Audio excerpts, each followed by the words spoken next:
Right guys, welcome to another week on the Teaching Diaries. This week we're talking all about putting, but to start with, some bad news at the other end of the bag. Last night I cracked my driver.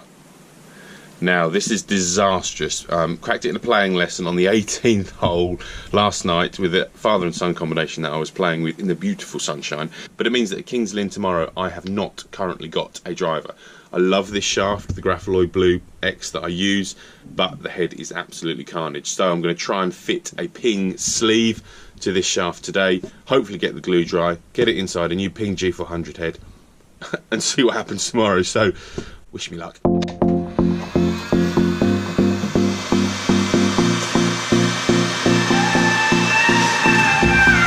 Do you miss me at all? Do you think about the things we used to do?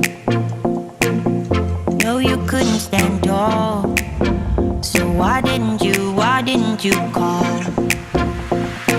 So many years has gone by, but I think about you all the time. Looks like you're changing and all, but why didn't you call? Something in the air, always something in the air. Inexplicable, I can feel it in the air. Can you feel me? Oh yes, there we go. We have a new Ping sleeve on the Grapholoid Blue, ready to go. So, it is course log day today. The car is packed, ready to go. Oh, there's me just dropping the thing. Boys are on their way, and there's a police car over there just to keep an eye on me. That's always interesting. So, let's get rocking. Right, so we are here at Kings Lynn.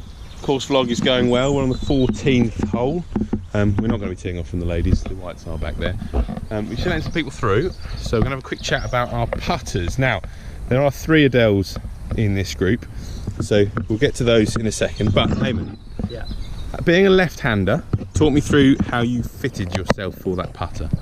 Well, basically, I went to the nearest American golf store. Yeah, okay. As I was down in Braintree at the time.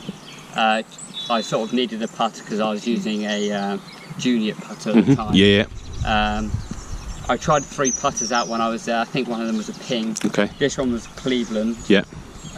This one happened to be the cheapest at Good. £60. Excellent. And it also just felt the Yeah. nicest. And you like it still now? Yeah, I've used this for about 2.5 to 3 years now. Good. Do you find as a left-hander that there's harder, shorter, smaller selection? Definitely. There was only 3 putters. There's probably about 80 putters for the It's tough, isn't it? It's tough.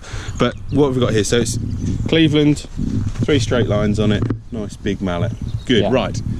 Adele, talk me through yours first of all, please. So mine's the sort of like mid mallet. Yep. So is that called E1? We are. Where is it? I don't think it does say on E1. there. E1. Yeah, Look at on that. the front. So when the guys came down from Adele, we both got fitted. Yeah, I personally liked the mallet head from my old putters that I had, so he just put me into this one straight away. Just in terms of the lineup, the lines were really governed by him. Whatever made me. And what was the line? What was the requirements for the lines to do? What was your putting doing originally? I was aiming too high and too far to the right. Yeah. So these, from my perspective, made the putter loft come back a little bit more manageable and get me pointing it, which feels to me at times like this. Yeah. But you got to trust it. Yeah. Okay, quickly through grip. Obviously, you've just changed that recently. So I did have the round grip that you guys have got. I just found that it didn't really. You couldn't get it sat in my hand nicely. I think this one, being the pistol shape, just sits in my hand. I find because I'm left hand low, I have to get it comfortable in my right hand first. And I know that Adele would tell you that's the same thickness all the way through. It but just it's doesn't feel like in it your head. to me. Exactly. And that's the whole point, isn't it? You can be custom fit at the bottom end there for alignment, but unless you're comfortable up there, it's tough. Ben, yours is the same as mine, isn't it? Yeah, E3? Got E3. Yeah. E3. I was the same as Adam, actually, exactly the same in terms of high and slightly to the right. Yeah. But you've got a different I've got different markings. I just couldn't get on with 3 lines altogether. Have you got straight neck as well? No, you've got slightly on set, haven't you? So slightly forward set neck in there. And again, this is where all the combinations come in, isn't it? Yeah. It can make a massive difference. I've got 2 lines on the top 3 at the back, and a slight backward set, normal kind kind of offset head in there. We've got the black shafts as well, which I do think look amazing. They do. I'm just really petrified I'm going to nick it. I'm always Put a big scared. scratch in it. That's why I went for the normal. Yes. So yeah, choosing your putters is a big thing. Make sure you actually get out as best you can to test. Yeah. And if you can get a proper fitting, it's massively worth it, isn't it? Good. Thank you.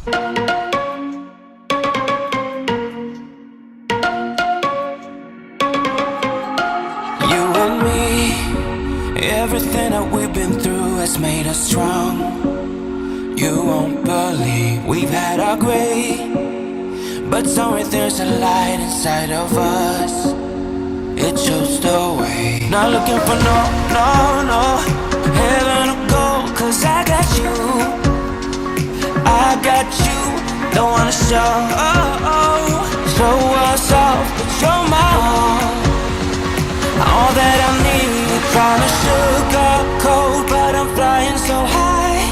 I don't even know if I'm coming down. You rock my boat when you hold me so tight. The world just disappears in front of my. So how do you choose a putter? How do you know which one is right for you? Basically, it all comes down to one thing: confidence. If it gives you confidence, then it's the right putter for you. It doesn't matter whether you choose something because of its style.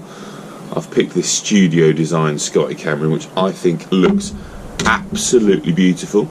The pearlescent finish on it is amazing, but it's not necessarily a beautifully engineered functional putter. It is just an object of desire. So style. Do you choose a putter because of its style?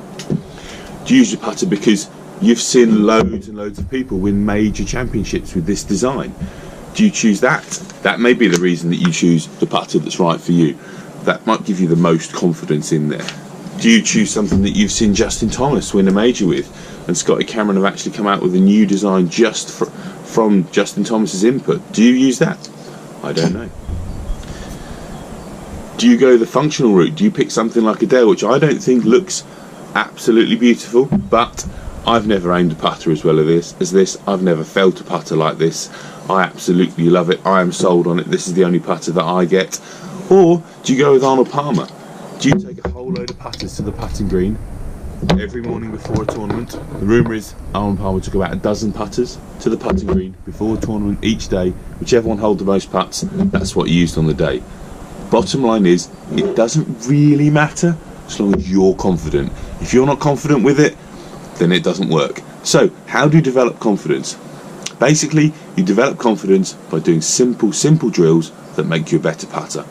Just like these ones. This ain't no madness.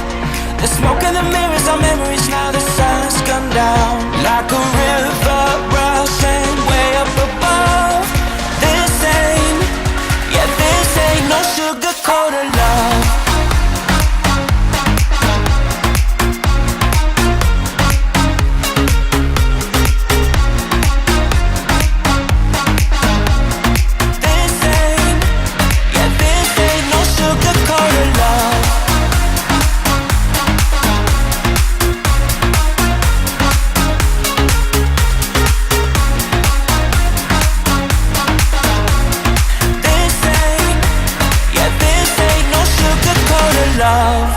I stay in bed, I still got the feeling that you're next to me. Stuck in my head, when lights go off, you're everything that I could ever want. So for me, there are 4 key areas that you need to cover in order to be a better putter. The first one is centreness of strike. Now you have to be able to hit the middle of the putter consistently to then judge all the rest of the parameters that we're going to talk about in a minute. So how do you test? How do you drill yourself to learn centreness of strike? Best thing to do for me, get a ball down on the putting green, set up and put a T-peg either side of the putter blade level with the ball. Then make sure that your putter stroke goes through that gate and you'll hit the middle of the ball time and time again. So the next drill is face aim and alignment. let's just head outside to the studio and I'll talk you through that one briefly. Okay, so we've talked about putters and the importance of getting them custom fit, whether they're an object of art or whether they're an object of function. It doesn't really matter which one it is, as we've said before, as long as you choose and you know why you've designed and chosen your putter. Now, it's only very good to have a putter if you can actually align it. So here's a really simple drill that you can do at home to get your alignment and to check you can actually see straight. So let me get you down to the floor. And what we're going to have is a very simple setup where you have some sort of reflective surface. It doesn't have to be a putting mirror like this. Actually, the back of a CD works really well for this. I'll explain that bit in a minute. What we're going to do is you're going to get something that forms a straight line, so either the shaft of your putter or one of these alignment sticks. You're going to put 3 golf balls in a line and then remove the stick. So you're then going to get into your golf posture and you're going to look to see where straight is, what looks straight. If you have to have your eyes further back, do those 3 balls look in line? If you have your eyes over here, do those balls look in line? It's all very individual and very personal. For me, the straight lines would be about there. So then I would come down and my eyes would be on this black line. So every time I then went to get up to set up to my practice, when I'm practicing my alignment, I get my eyes over that black line, and then I would know that I'm then seeing straight. Because if you can see straight, then you can actually have some form of alignment, some form of consistency when you're actually aiming your putts. Okay, if you're going to do it with a CD, what I'd suggest you doing is make sure you've got a pen nearby, and then when you find where your eye line is on that CD, just draw a little line along the CD, and then that'll be your setup for if you haven't got a putting mirror. How do you know you start the ball on the correct line?